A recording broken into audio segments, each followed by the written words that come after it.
तो दोस्तों आज हो गया 9 दिसंबर 2023 यूपी में देश में सभी ताज़ा मुख्य समाचार लेके आए हैं। सिर्फ आपके लिए चलिए खबर शुरू करते हैं। सुबह चैनल को तक सब्सक्राइब ना किया तो खबर चैनल सब्सक्राइब कर दे, लाइक कर दे, शेयर कर दे ताकि इसी तरह की खबर आप हर रोज देख सकें। चलिए शुरू करते हैं आज की पहली बड़ी खबर। हाल ही में जीते 3 राज्यों में भारतीय जनता पार्टी किसे मुख्यमंत्री बनाएगी, इसको लेकर 2 दिनों में फैसला हो जाएगा। दरअसल मध्य प्रदेश बीजेपी प्रभारी मुरलीधर राव ने शुक्रवार को कहा है कि अगले 2 दिनों के भीतर मध्य प्रदेश, राजस्थान और छत्तीसगढ़ के मुख्यमंत्रियों की घोषणा कर दी जाएगी। प्रधानमंत्री नरेंद्र मोदी एक बार फिर से दुनिया के सबसे लोकप्रिय नेता बन गए हैं। दरअसल ग्लोबल लीडर अप्रूवल रेटिंग के मुताबिक प्रधानमंत्री मोदी 76% रेटिंग के साथ एक बार फिर से लोकप्रियता के मामले में दुनिया के टॉप नेता बन गए हैं। ये रेटिंग 29 नवंबर से 5 दिसंबर के डेटा के आधार पर जारी की गई है। नागरिकता कानून 1955 को लेकर सुप्रीम कोर्ट ने गुरुवार को केंद्र सरकार को 1971 के बाद असम और अन्य पूर्वोत्तर राज्यों में अवैध रूप से आने वाले प्रवासियों के आंकड़े उपलब्ध करवाने के निर्देश दिए हैं। आपको बता दें कि असम में इन दिनों एक कानून की धारा 6A को लेकर काफी बहस चल रही है। इन सब के बीच वरिष्ठ वकील कपिल सिब्बल ने असम को लेकर बड़ा दावा किया और कहा है कि यह म्यांमार का हिस्सा हुआ करता था। सिब्बल के दावे पर असम सरकार की भी प्रतिक्रिया सामने आई है। सरकार के प्रवक्ता ने कहा है कि महाभारत काल से ही असम भारतवर्ष का हिस्सा था। टीएमसी के सांसद महुआ मोइत्रा के सवाल पूछने के बदले कैश लेने के मामले में संसद की सदस्यता चली गई है। साथ ही उन्होंने तीखे तेवरों के साथ संसद को कंगारू कोर्ट बताया है।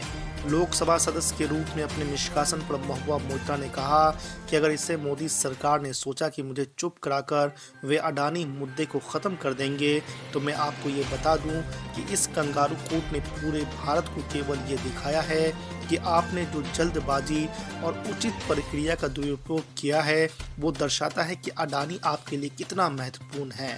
तेलंगाना में कुछ दिन पहले ही एक दूसरे पर आरोप लगाने वाली AIMIM और कांग्रेस के बीच अब तालमेल नजर आने लगा है। दरअसल यहां कांग्रेस सरकार ने शनिवार को विधानसभा की कार्रवाई संचालित करने के लिए अपने बयानों की वजह से चर्चा में रहने वाले अकबरुद्दीन ओवैसी को प्रोटेम स्पीकर नियुक्त कर दिया है।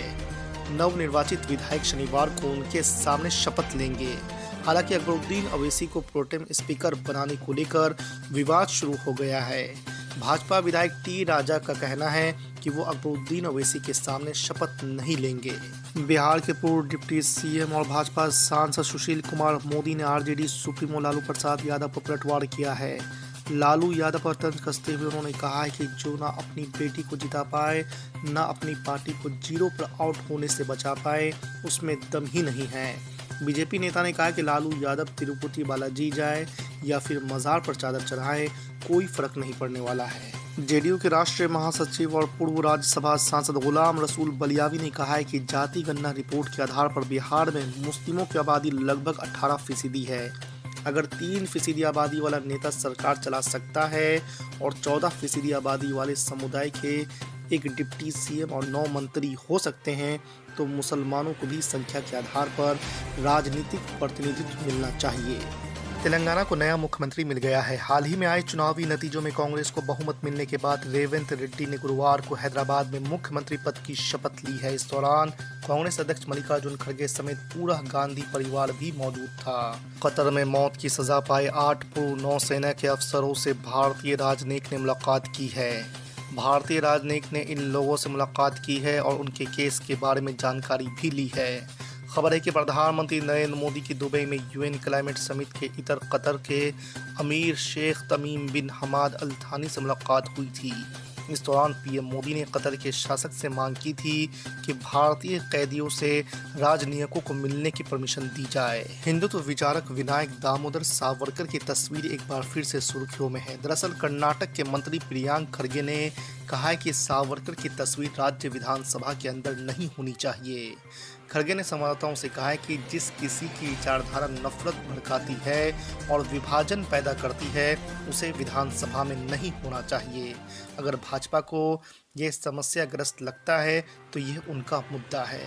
आपको बता दें कि अपने बयान में प्रियांक खड़गे ने यह भी कहा है कि सावरकर कोई वीर नहीं थे। कई महीनों से उत्तर प्रदेश में कैबिनेट विस्तार की अटकलों और संभावित तारीख की भविष्यवाणी को गलत साबित कर रहे यूपी के मुख्यमंत्री योगी आदित्यनाथ के दिल्ली पहुंचते ही लखनऊ में बीजेपी और एनडीए दलों के विधायकों की धड़कनें तेज हो गई है।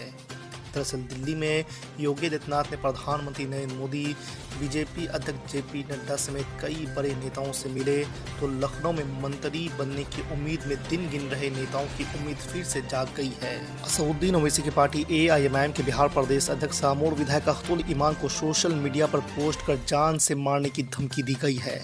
दरअसल विधायक अख्तुल ईमान ने कहा कि सोशल मीडिया में ट्विटर पर 6 दिसंबर 2023 को अमर यादव नाम के किसी व्यक्ति ने विवादित पोस्ट कर उन्हें अलकायदा और लश्कर जैसे आतंकी संगठनों से जोड़ा और जान से मारने की धमकी भी दी है।